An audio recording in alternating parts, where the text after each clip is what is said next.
Today's lecture will be on the heart structure and function.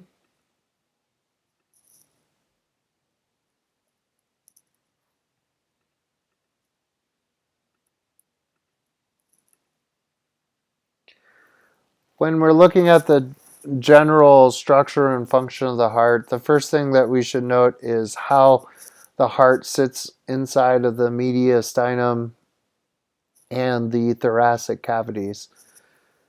Usually the heart is going to be positioned around the second intercostal spaces between the rib, and the apex of the heart will be at the fifth intercostal space.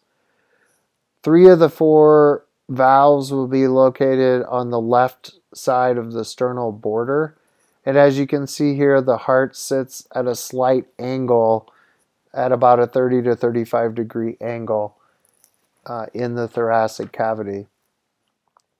There's also a structure of the heart that's located in the mediastinum cavity, which is right here, which is the aorta.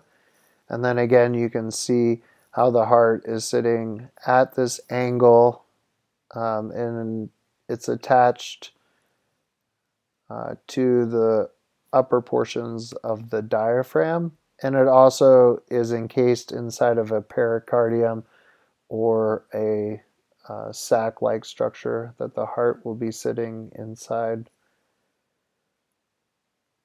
So some important functions of the heart, most important that we should point out is the term artery and vein. So when we're looking at an artery, it means that blood is going away from the heart. And when you're talking about veins, it just means that blood is coming back towards the heart. Inside of the heart is a little bit different than systemic circulation. When we're talking about the left pulmonic artery, we're talking about deoxygenated blood going eventually to the lungs. And then when we're talking about the pulmonary vein, it means that oxygenated blood is coming from the lungs into the pulmonary veins, into the left side or the left atrium of the heart. When we're talking about blood flow of the heart, especially when we're talking about deoxygenated blood coming back from systemic circulation, the first area that we see deoxygenated blood coming from systemic circulation of the upper limbs, head and face and upper thoracic cavity would be the superior vena cava, and deoxygenated blood that is coming from the lower torso and the lower limbs will come from the inferior vena cava. It will be all deoxygenated blood will eventually go into the right atrium. Also, when we're talking about systemic circulation on the arterial side, we should mention once oxygenated blood leaves the left subclavian or the left common carotid or the brachiocephalic branches of the aorta, then we consider this to be in systemic circulation. The other circulation that exists in the heart is the coronary circulation. So we can see that arteries and veins will be running to feed the anterior and the posterior myocardium, or the functional unit of the heart.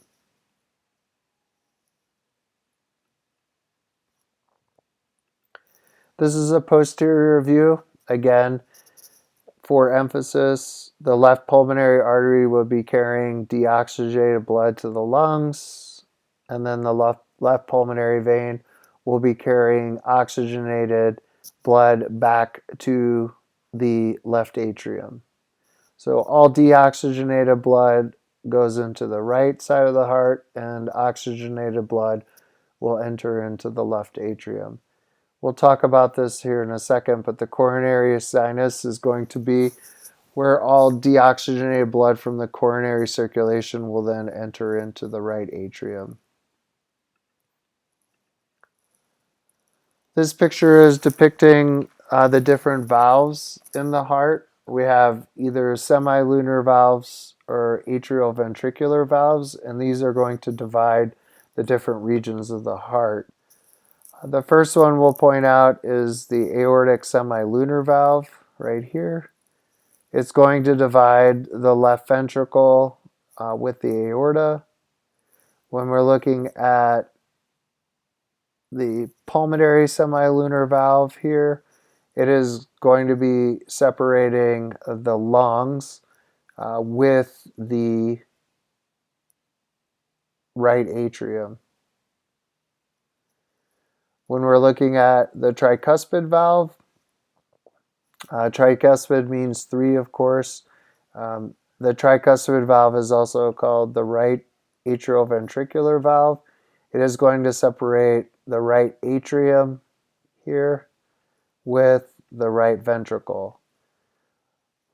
Also to be noted, we have a series of papillary muscles located here. So the papillary muscles located here and here. And they have a cordia tendineae that attaches to the valve. So once blood is leaving the right atrium, the cordia tendineae will, or the papillary muscle will contract, pulling on the cordia tendineae to allow blood flow to go from the right atrium into the right ventricle. And the last one is the mitral valve, or as your book has it, the left atrioventricular valve.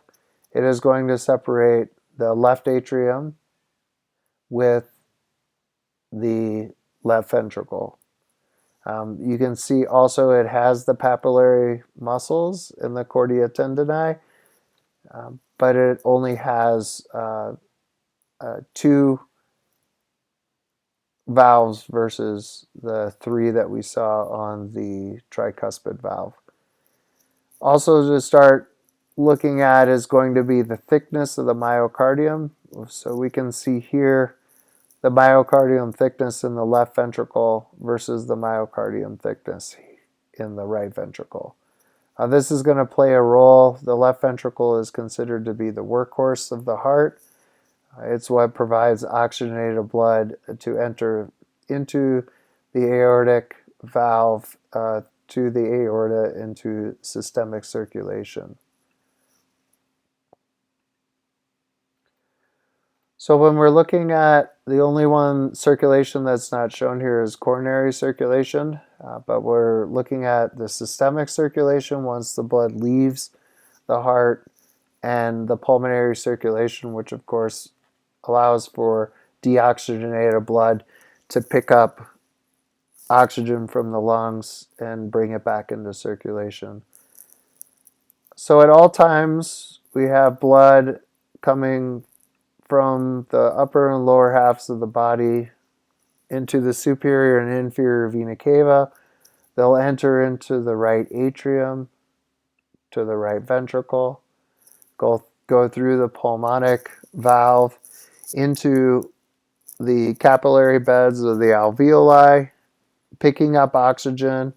They'll come back through the pulmonary veins into the left atrium, to the left ventricle, out the aortic valve, into systemic circulation, going through the arterial system, into the capillary beds of the effector, and then eventually going into the venous system with deoxygenated blood and coming back to the right side.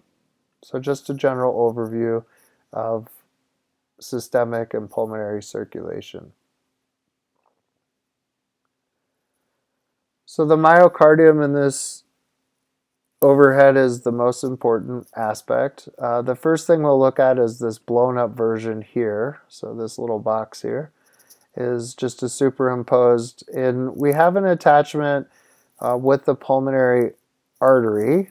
So we have a fibrous pericardium that is attached to the pulmonary artery. So this helps anchor the upper portion of the heart. We have the parietal layer here, and then we have a visceral layer, which is located closer to the heart. And inside of it, you have a pericardial cavity. This is a potential space. This area right here is a potential space. Allows for any serous fluid to build up. So just a nice potential space for the working heart. The most important aspect is the myocardium. If you look at the overall thickness of the left side of the heart versus the right side. When we're looking at oxygen demands from the coronary circulation, we're going to see that the majority of the arterial system is going to be, and coronary arteries are going to be innervating the left side of the myocardium. So the most important aspect is going to be the left ventricular function. If we take a biopsy of the heart musculature, what we see is first located on the epicardium, we see the simple squamous epithelial tissue, the areolar connective tissue, and the fat, which houses the coronary arteries and veins, the working component of the myocardium, or the cardiac muscle, and then the endothelium, or the endocardium, closely related to the heart, is going to also have the areolar connective tissue. So we have the visceral, or the outside, and the endo, which is the inside layers of the heart. So as mentioned before, coronary circulation plays an important role with fueling the myocardium inside of the heart. When we're looking at how the blood actually flows through coronary circulation, it's going to be after contraction. So once the left ventricle contracts the blood through the aorta and we see the blood exiting into systemic circulation, we're also going to start seeing the blood trickling down into the left and the right branches of the coronary arteries. When you're talking about blockages in the heart or heart attacks, if you would have a blockage, say for instance in your left coronary artery, all the myocardium from this point down would be directly affected from a blockage of a heart. So depending on where the blockage lies, say for instance with this little right marginal artery, you would only be, affecting this portion of the heart, versus if the blockage occurs in the coronary artery higher up, then this whole region of the left ventricle would be affected from the heart attack. So general blood flow, when we look at coronary artery circulation, you have the right coronary artery, and it is going to break into two different regions. It's going to go into the posterior intraventricular artery, so it's going to wrap around here into the back. And then it's also going to form the right marginal artery, which is going to feed the anterior portion of the myocardium. The left side is probably the most important aspect of coronary circulation.